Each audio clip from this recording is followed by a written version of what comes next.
to know about, what happened during this time. It was a very stressful time, all around. I'm one of those people who lived through it. I was in college during the civil rights movement, so I'm akin to a lot of things that goes on.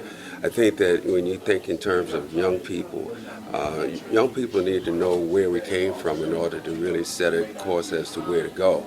And I think that when you have a museum, like this and running through this museum, it really, took me back to a place that I had almost forgotten. I know how important it is for young people to get to that point so that they can understand, what has happened so that their future could be, set up a little bit better than it is now. Growing up in that civil rights era, being in college when a lot of this stuff went down, how did that shape your career? Well, it's interesting because I when I went to college, I never really got a chance to see Dr. King. I missed the March on Washington, and then in playing basketball, I missed him when he came to Winston-Salem to preach and whatnot, and then he was gone. After his assassination, I was in the pros, and I would sit in the locker room, and I would read his speeches.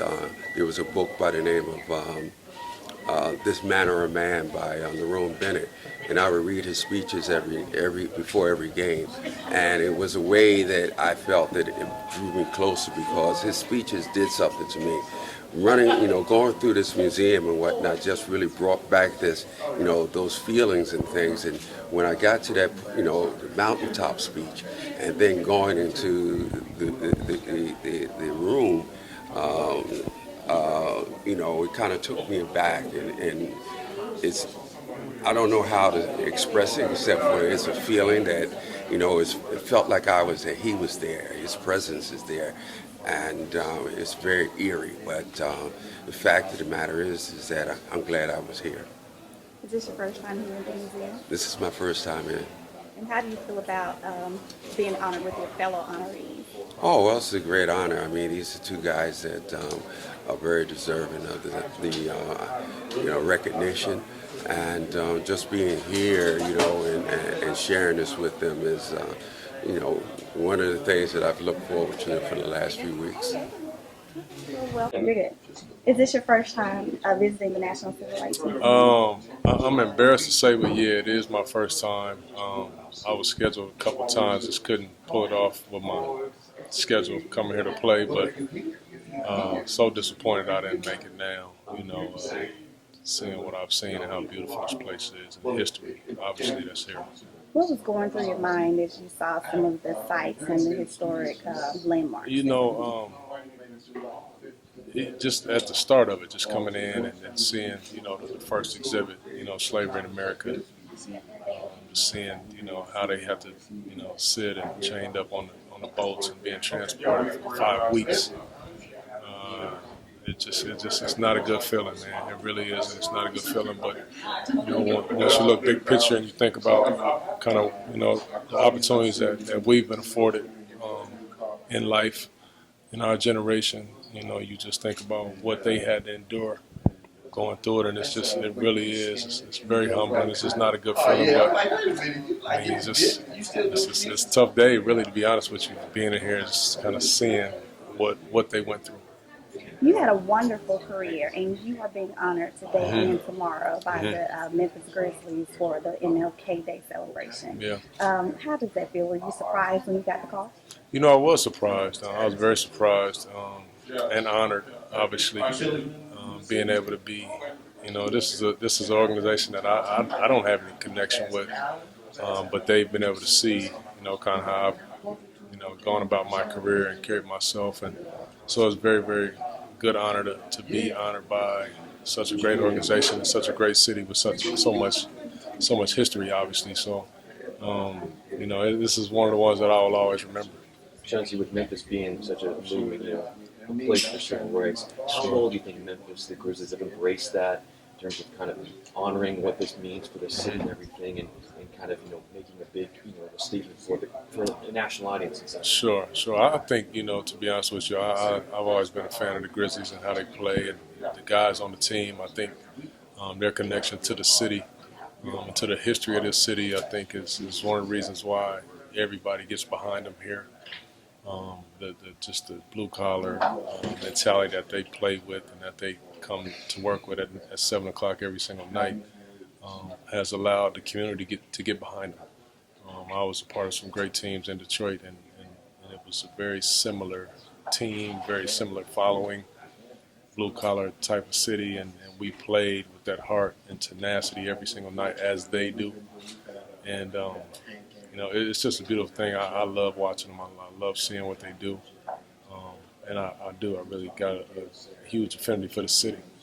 How well do you think the franchise, from what you know, honors MLK and what they're doing with these events, and what have you seen? What's your take from all that? Well, I think naturally they're the best in the league at honoring Dr. Martin Luther King and some of the, obviously his message and what he tried to do in his time here on this earth. They are the best, and naturally, probably because he was assassinated here in this city. But they do a good job of it. Everybody in the league that comes through here knows how they feel about it, how they feel about his movement, and that's just that's become a part of their fabric. How do you feel about your fellow honorees? I'm honored to be here with both of those guys. Earl Monroe is a guy that my father used to talk about all the time. He's his favorite guard in the league, and obviously I was very, very young at that time, but I've had a chance to meet him once before, and so it's good to get the union with him again. And I'm a big fan of his and what he stands for, so I'm happy to be honored with him. And obviously Jason's a guy I had competed against for so many years, and I'm just proud of him and the courage that he exudes. And his announcement a year or so ago. So just proud to be with both these guys. Yeah, thank you. Well, anytime you have an opportunity to teach a younger person about our history, and then also show them through our sport of basketball, a sport that celebrates diversity and inclusion, it's an opportunity. It's a learning opportunity for everyone, and hopefully sports can transcend so many things and take that attitude of diversity and inclusion back to their daily lives, and continue to grow as human beings. Jason, is this your first time visiting the National Civil Rights Museum? Yes, it is my first time visiting, and I'm so emotional right now after seeing all the exhibits that they have here. Absolutely incredible experience, and I wish I had come before, but I'm glad I have the opportunity tonight to visit and to take the tour and really experience it.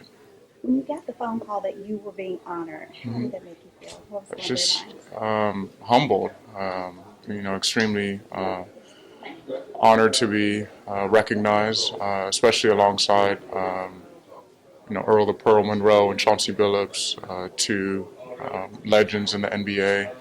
I think the NBA has done a great job, and I applaud the Memphis Grizzlies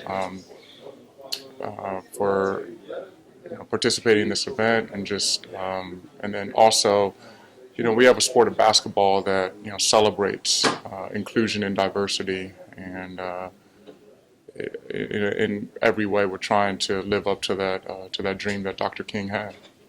Coming to the Civil Rights Museum, did it change any of your thoughts about the city of Memphis? I know it's a small market here, but did it change your thoughts? Well, I was fortunate to live in Memphis. I played for the Grizzlies in 2008, and I love it here. The food, the people, the culture, and seeing all the exhibits and seeing how this museum is put together, it's impressive. And I really recommend everyone who has an opportunity to come, regardless of your background, just, see the history and see the sacrifice that people have made for equality and justice.